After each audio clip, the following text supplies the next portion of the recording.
In this video, I'm going to demonstrate how you can retrieve all of your content from Google, including your files from Drive, your contacts, calendar events, and email messages. Now we're going to use a product called Google Takeout to do this, and you want to make sure that you are signed into your Google account. So you can see here, I'm already signed into my Wes Morris account, and I'm now going to point my browser to www.google.com/settings/takeout. And what we're going to do is download data from a variety of different Google applications, and we're going to create an archive. So I'm going to click Create an Archive to start. And automatically all the products are selected, but I'm going to go ahead and unselect those. And we're going to start with mail. And as soon as you select one of the products, up here it'll tell you, first of all, how many you've selected, but also the format that you are saving this archive as. And it's probably best to leave that as a zip file. That'll be the easiest for you to work with once you save this to your computer. So I'm not going to change that. And in these different products, you have a variety of settings. So for example, in mail, I can choose to include all my mail or just selected labels. And same thing in calendar. I can select certain calendars if I don't want to include all of them.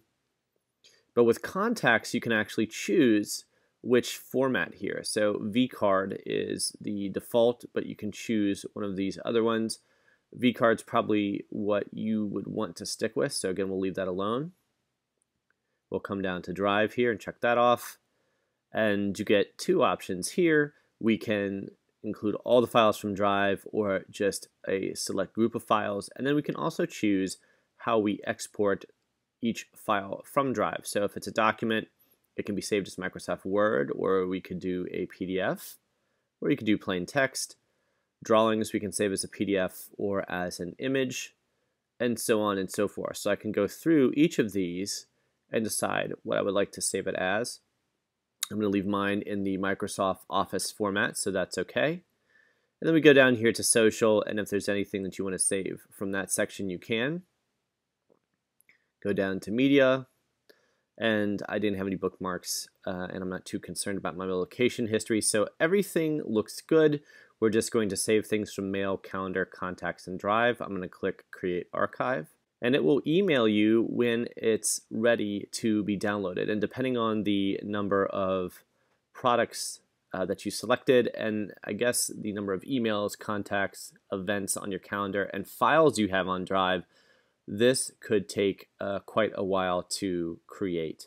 So you'll just have to be patient and wait till that email is received in your inbox.